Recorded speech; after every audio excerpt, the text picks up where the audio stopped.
Looking forward to sharing my journey from Karl Broman's 11 Unique Socks, which was my original introduction to approximate Bayesian computation, to considering how to sample for rare species. Let's see here. Oh, this is a wow. All right, so where this starts is Karl Broman. Karl Broman, for if you don't know, is a statistician from the University of Wisconsin, and he's an active Twitter poster. And back in 2014, he posted on Twitter that he was doing laundry at his house, and he pulled out 11 unique socks on his first 11 sampling events. And yes, take pictures and Google this, because I find it very interesting. So he said it suggests that there's a lot more socks. And if you're in the realm of ecology like we are, you might think of species accumulation curves, you might think of species richness estimators like the Chow or jackknife estimator, which is something that I too am interested in and have published on.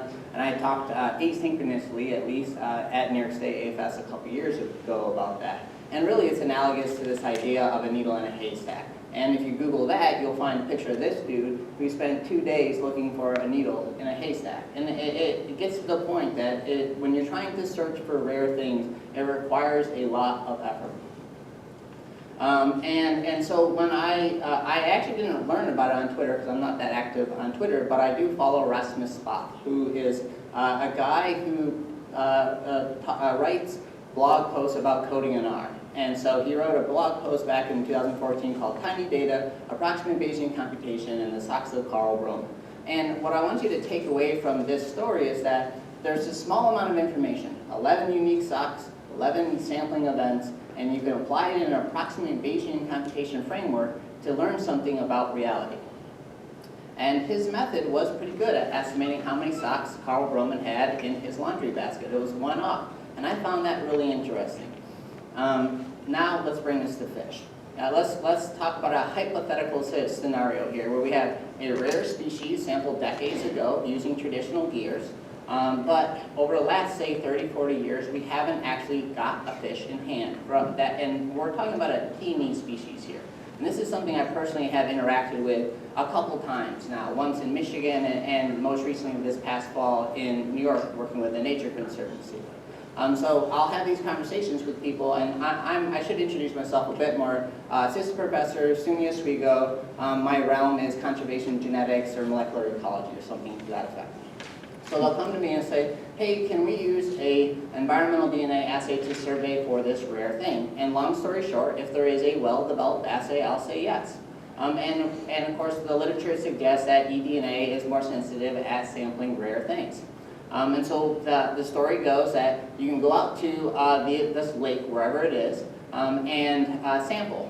So let's say we did 50 samples, we collected it, we filtered the samples, we extracted the eDNA, we did the qPCR, and the result is no detections in any of the water samples across the 3 technical replicates. So we're right back to where we started, to this question of, is the species absent or present but just not detected because it's so rare, even with this new tool of eDNA sampling. And the question then really for me is the needle even there? Is it absent? And I've never really been able to come up with a good response to a manager when I have this type of data in hand. And the data is 0 detections, 50 samples, 3 technical reps. If you apply this information into the traditional occupancy framework, as I've done here, so we're talking about the McKenzie model or the Miller model, you can get a point estimate, but you can't get a 95% confidence interval, right? The model fails. It struggles when you don't give it any detections. And I'll just put it, I have an asterisk up there because I'm a naive user when it comes to occupancy models, and I hope that some of you have more experience with this type of statistical modeling so that I can have an educated discussion about how to do this better. But even if I'm doing this wrong, it's tangential to what I'm really interested in, which is really asking the question, what's the probability the species is not there? And of course, I'm going to be using approximate Bayesian computation to do this, and I'm going to use it to estimate possible occupancies and detection probabilities, and eventually get to this idea of the probability the species is absent. So ABC, how this works is you have to construct a generative model. And this generative model assumes prior distributions on parameters of interest, whatever they may be. You can sample from the prior distributions to get a parameter, and then apply that parameter to the model to simulate a data set. That might represent reality. And then you want to summarize that data set in some way, so you use summary statistics to do that. You repeat this many times, so you're painting a picture of what the reality might be. So we're talking about a million different simulations, a million different summary statistics, and what's interesting about that is you're attaching those summary statistics to known values of parameters, so known values of occupancy, known values of detection probability. And then what you want to do is filter this really large reference table of a million different possibilities and to match your summary statistics in your observed data set, whatever that is.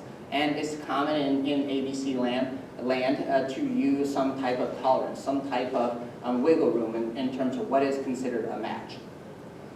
Then you plot the distribution of the probable parameter values, which approximates the posterior distribution of your parameters of interest. And those are summarized using medians and 95% high density intervals.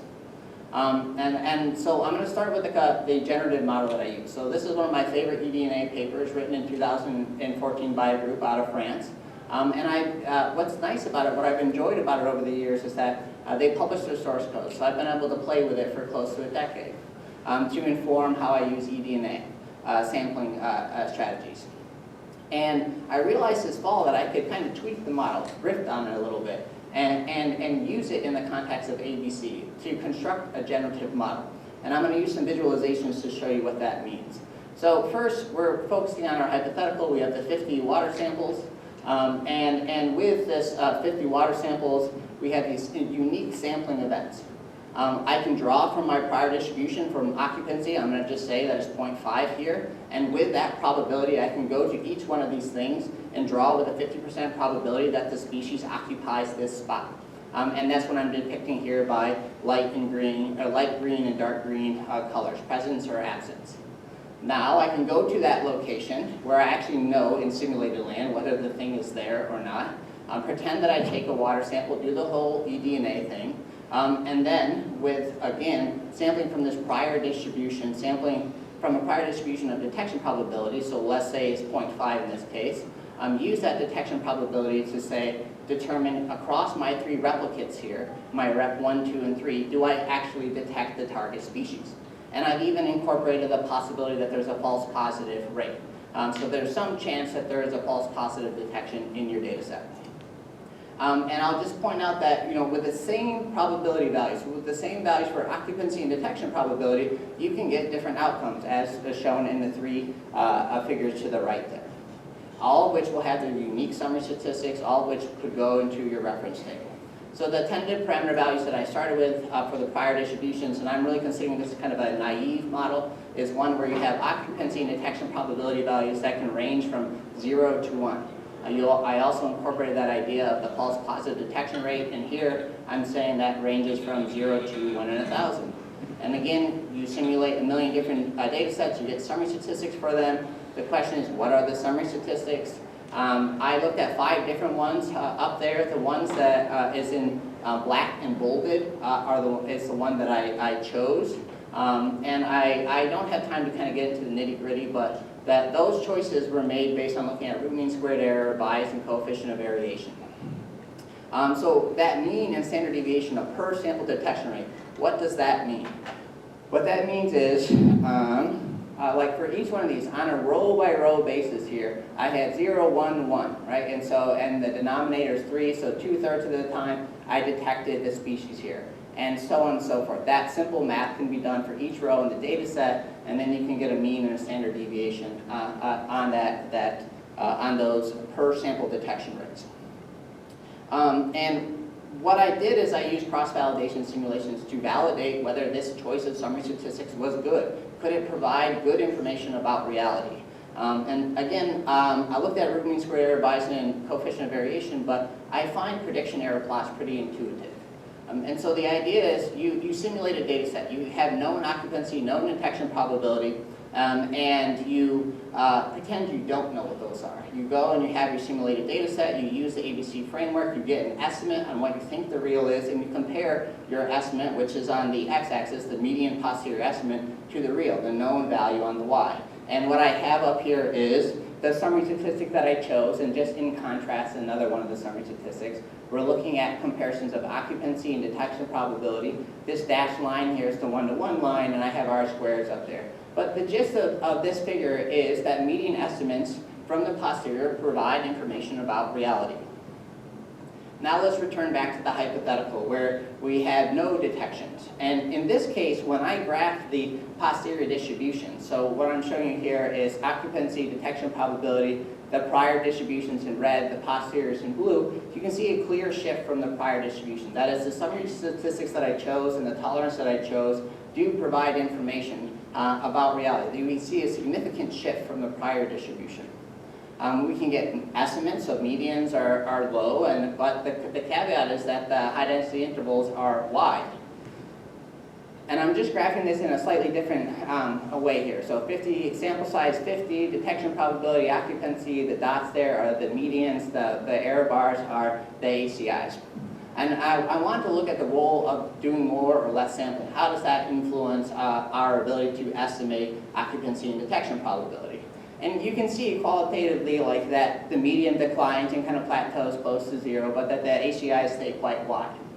I also looked at the role of technical replicates here. So I told you about 3 technical replicates. I also looked at 1 and 6 and 12. And again, you can see the decline, but again, the ACIs are quite wide. And this is again under the naive assumptions of occupancy 0 to 1, detection probability 0 to 1, and a false detection rate as I have up there. What I realized is that there's more information to be extracted from the posterior distribution than just the occupancy and detection probability. That is, if we calculate the area under the curve at exactly occupancy equals 0, we can interpret that as a probability that the species is absent. And that's really what I've been after. And when I do that here, and I look across the number of samples that I have and the number of technical replicates, you can see that my probability species is absent doesn't get above 0.5. And the reason why that is that the model is indeterminate in that it struggles between 2 extreme scenarios. One is when occupancy is really high but detection probability is really low, and the opposite, that when occupancy is really low and detection probability is really high, you can get the same summary statistics, or very similar ones. And that's where the model struggles. But that's not always the case. So if we return back, the prior distributions that I chose are not always necessary. You can change them based on prior information. In our case, we're talking about a rare species that was sampled decades ago. So it's reasonable to assume that its occupancy isn't that high. So here I'm choosing some arbitrary kind of extremes, and we can quibble about them afterwards, but I'll show you the plot here in a moment. So you can assume that detection probability is low, and if it's a well-designed qPCR assay for, say, a T&E species or an invasive species that's been well-studied in other systems, you could probably get an estimate of detection probability from other systems to inform what your prior distribution might be in that case.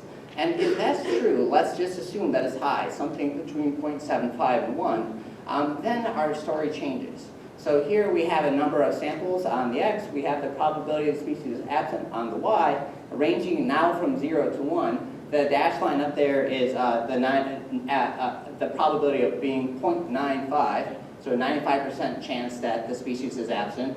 And what I'm showing you here is across the different types of technical replicates, there's a few different interesting things to highlight. One, after doing more technical replicates beyond 3 is not necessary. That is, they come up with basically the same number. Something like, to get across that probability of 95%, you need to do about 340 samples. The other interesting thing is to contrast that with technical reps of 1. When you do technical reps of 1, you only need to do another 60 samples at that point to get across that threshold. And that's important in the context of management, and because qPCR is expensive. And if you're after trying to determine that some species is not there, you can just simply take 60 more water samples and save yourself something like 600 qPCRs. So moving forward, things I'm thinking about are independence among water samples, thinking about the sensitivity of my conclusions based on the prior distributions chosen. I'm considering applying this model in the context of where I originally came across a problem in my postdoc at Michigan State. in terms of looking at Cisco and Michigan inland lakes, and also kind of thinking about sample sizes. Those sample sizes are really, I have 3 minutes, so I'll babble on about sample sizes.